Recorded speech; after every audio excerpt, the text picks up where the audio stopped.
नमस्कार, आप देख रहे हैं अपना बिहार। मैं हूं आपके साथ विभा उपाध्याय। बुलेटिन की शुरुआत इस वक्त बड़ी खबर के साथ। छुट्टी में कटौती से लेकर जिस तरीके से सियासत गरमाई, अब उस छुट्टियों को लेकर सरकार ने अपना पक्ष रख दिया है, साफ कर दिया है। छुट्टियों में किसी तरह की कटौती नहीं की गई है।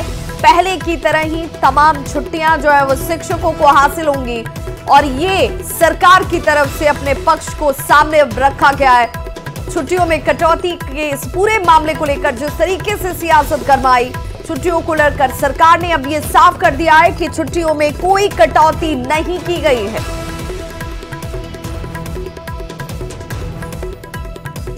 तो पहले की तरह ही तमाम छुट्टियां शिक्षकों को हासिल होंगी। आपको बताते चले, हिंदू के पर्व त्योहारों की छुट्टियों को काटे जाने को लेकर के जिस तरीके से खबरें सामने आई, उस पर राजनीतिक दलों की तरफ से प्रतिक्रियाओं का दौर शुरू हो गया। हालांकि सरकार ने अब साफ कर दिया है कि पहले की तरह ही छुट्टियां हासिल होंगी, मिलेंगी। कोई कटौती छुट्टियों को लेकर सरकार ने नहीं की है।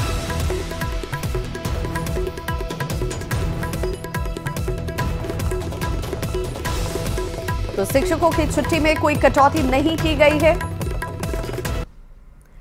और विद्यार्थियों की सुविधा के अनुसार कैलेंडर तैयार किया गया है। सरकार ने जब अपना पक्ष रखा तो क्या तर्क दिए हैं वो बताते चले। दोनों स्कूलों में छुट्टियों की संख्या को बराबर किया गया है। 2024 में गर्मी की छुट्टी में कई पर्व भी हैं। महाशिवरात्रि, जन्माष्टमी की छुट्टी गर्मी की छुट्टी में है। छुट्टियों में कोई कटौती जो है वो नहीं की गई है।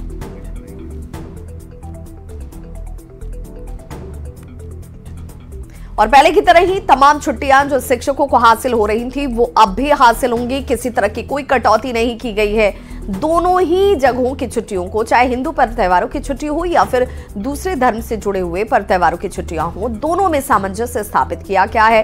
कई छुट्टियां ऐसी हैं जो कि गर्मी की छुट्टी के दौरान ही पड़ रहे हैं और इसी वजह से ऐसा लोगों को जानकारी में आया होगा कि छुट्टियां कम की गई हैं। 2024 में गर्मी की छुट्टी में कई पर्व भी शामिल हैं, जिनमें महाशिवरात्रि आ रही है, जन्माष्टमी, और इसीलिए गर्मी की छुट्टियों में ही ये छुट्टियां शामिल हैं।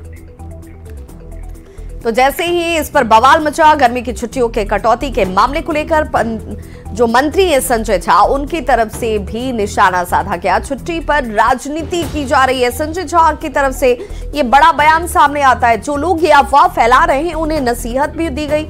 संजय झा ने जानकारी को दुरुस्त करने की नसीहत दी है। सामान्य और उर्दू स्कूलों के लिए अलग अलग कैलेंडर जारी किए गए हैं। विद्यार्थियों की सुविधा के अनुरूप ही छुट्टियों के कैलेंडर को लाया गया है।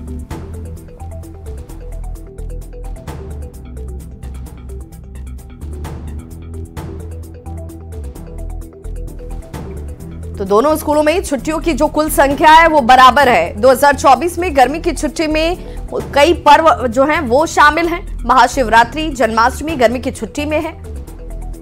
और संजय झा ने देखिए सोशल मीडिया प्लेटफॉर्म एक्स पर लिखा भी, जो लोग ये अफवाह फैला रहे थे कि बिहार सरकार ने स्कूलों में महाशिवरात्रि, जानकी नवमी, श्री कृष्ण जन्माष्टमी जैसी छुट्टियां समाप्त कर दी हैं, वे संलग्न सूची देखकर अपनी जानकारी को दुरुस्त कर लें। बिहार सरकार ने शिक्षा विभाग के सामान्य और उर्दू स्कूलों के लिए वहां के अधिकतर विद्यार्थियों की सुविधा के अनुरूप ही छुट्टियों का अलग अलग कैलेंडर जारी किया है।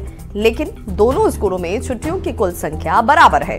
और हाँ, वर्ष 2024 में रामनवमी, महावीर जयंती, सम्राट अशोक जयंती, वीर कुंवर सिंह जयंती आदि ग्रीष्म अवकाश के दौरान यही तमाम छुट्टियां पड़ रही हैं। जल संसाधन मंत्री बिहार सरकार संजय झा की तरफ से ये एक्स पर पोस्ट किया गया।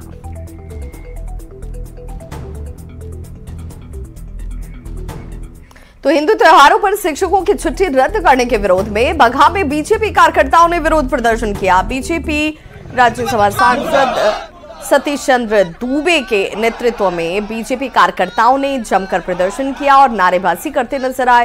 कार्यकर्ताओं ने सरकार का यहां पुतला दहन तक किया। बीजेपी कार्यकर्ताओं ने बिहार सरकार पर तुष्टीकरण की राजनीति करने का आरोप लगाया। देखिए, जितने हिंदू वर्ग का छुट्टी था, जो बिहार का कैलेंडर है उसमें उसको खत्म कर दिया गया। ये तुष्टीकरण की राजनीति नहीं तो क्या है।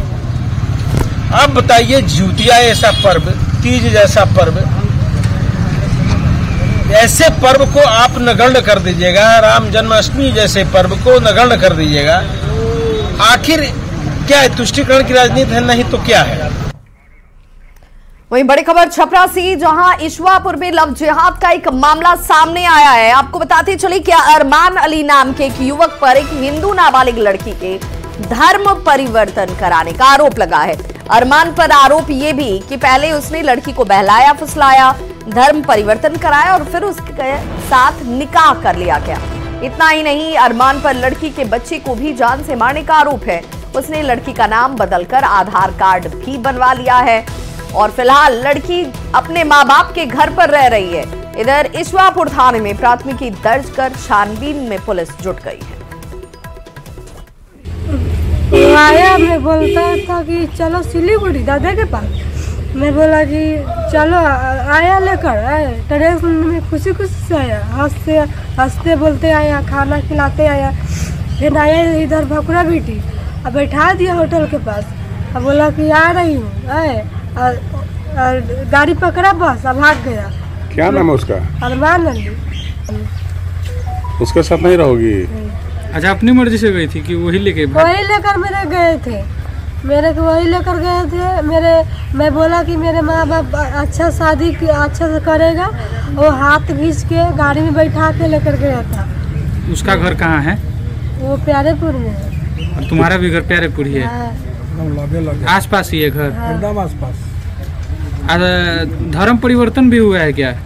धर्म परिवर्तन हुआ है, वो मैं हिंदू मुस्लिम है। मैं हिंदू मुस्लिम है। तो शादी के बाद तुम्हारा मान रही थी? कौन धर्म कर पूजा पाठ? कौन? मैं दोनों कर रही थी, दोनों कर रही थी। सुनने में आया कि तुम्हारा जो है नाम परिवर्तन हुआ है, धर्म परिवर्तन हुआ है।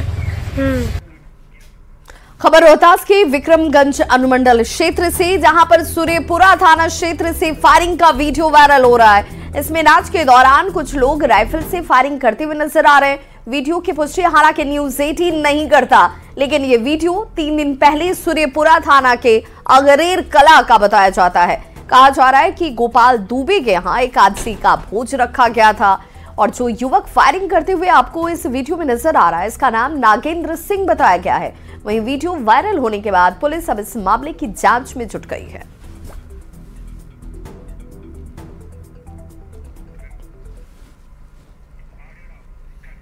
तो प्रशासन की लाख कोशिशों के बावजूद अवैध हथियार लहराने और उसको वायरल करने का सिलसिला थमने का नाम नहीं ले रहा। ताजा मामला जो है बेगूसराय से सामने आया, जहां तेजी से एक वीडियो देखिए इस वक्त वायरल हो रहा है और 2 युवक आपको अवैध हथियारों को लहराते हुए नजर आ रहे होंगे। हालांकि वायरल वीडियो सामने आने के बाद पुलिस ने जांच पड़ताल शुरू कर दी है।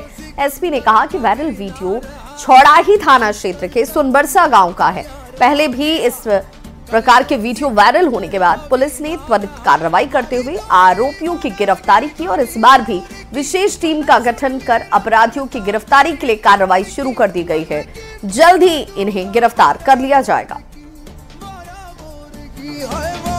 वीडियो हम लोग को मिला है सोशल मीडिया के माध्यम से। छौड़ाही थाने का जो सोनबरसा गांव है, वहां का 2 व्यक्ति बताए जा रहे हैं, हथियार लेके उसको देख रहे हैं। तो इस वीडियो के वेरिफिकेशन के लिए, इन दोनों की पहचान कराने के लिए मैंने एसएचओ को निर्देश दिया है और ये भी आदेश दिया है कि जल्द इनके घरों पर छापेमारी करके इनकी गिरफ्तारी की जाए, हथियार बरामद किया जाए।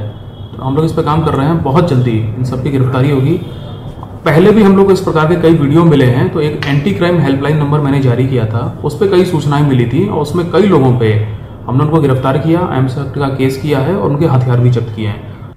और बड़ी खबर इस वक्त, एम्स देवघर को प्रधानमंत्री की बड़ी सौगात हासिल हुई है। 10,000वें जन औषधि केंद्र की सौगात देवघर को हासिल हुई है। एम्स देवघर को पीएम की तरफ से ये सौगात, जिसमें विकसित भारत संकल्प यात्रा के तहत ये तोहफा दिया गया है।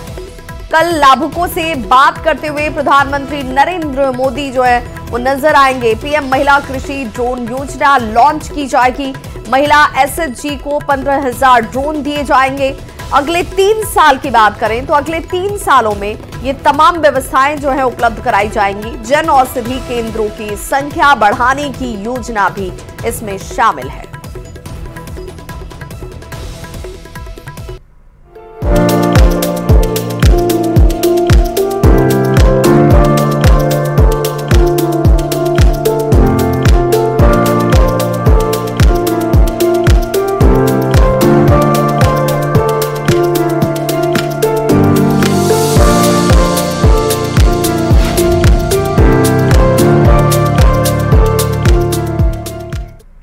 17 दिनों के बाद घर के बेटे की सकुशल टनल से वापसी के बाद मुजफ्फरपुर में दीपक के घर जश्न का माहौल है। परिवार वालों के चेहरे पर खुशी है।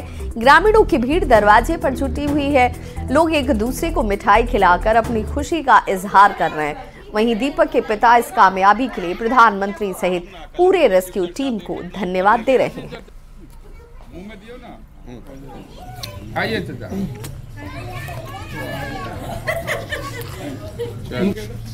खुशी है कि बच्चा हमारा निकल गया, सब लोग निकल गए, बहुत खुश है। बातचीत हो गई है जी, कल है बात हुआ। कौन कौन लोग हैं दीपक के साथ? और उसका एक तो चाचा है, एक तो मामा है। जी, ये बताइए कि इन 17 दिनों को कैसे काटे आप लोग? बहुत खराब दिन कटा है। अच्छा, बहुत चिंता से डूब रहे थे, खाना पीना ठीक से नहीं हो रहा था, बहुत दिक्कत था। छठ वगैरह तो आप लोग नहीं मना पाई थी, अब कैसा महसूस करती हैं? सर, छठ तो मनाए थे, लेकिन अच्छा। मन दुखी था, भगवान को नहीं छोड़े। अच्छा, भगवान को हम लोग पूरा किए थे, लेकिन दिल यहाँ खुश नहीं था। अच्छा, अब कैसा लग रहा है? अभी तो बहुत ठीक है। तो रोहतास के चंद्रपुरा के सुशील कुमार के उत्तरकाशी टनल से सकुशल बाहर निकलने जाने से परिवार के लोगों में खुशी का माहौल है। सुशील की पत्नी गुड़िया देवी ने राहत की सांस ली जैसे ही ये खबर सामने आई। वहीं अब बुजुर्ग पिता को इंतजार है कि कब उनका बेटा उनके गांव उनके पास होगा। बता दें कि 17 दिनों तक सुरंग में फंसे रहने के बाद सभी मजदूर अब सुरक्षित बाहर निकल चुके हैं। मैं वहाँ के सरकार और मजदूरों को बहुत बहुत धन्यवाद देता हूँ कि सुरक्षित और स्वस्थ निकल जाए बाहर, और अच्छी बात है। बहुत खुशी की बात हो रही है, खुशी हो रही है। खुशी की बात है। सब रिश्ता वाला हितगण फोन करते हैं, जा तो कब निकलेंगे तो हम गानी तो एबरा निकल जिम, सबको इंतजार करता था, निकल जिम तो सबको आई भेंट करे खातिर वहाँ से जितना जल्दी आ जिम घरे तो सब कोई कहता तो हम आई भेंट करे। सब हितगण में बार बार फोन करता है।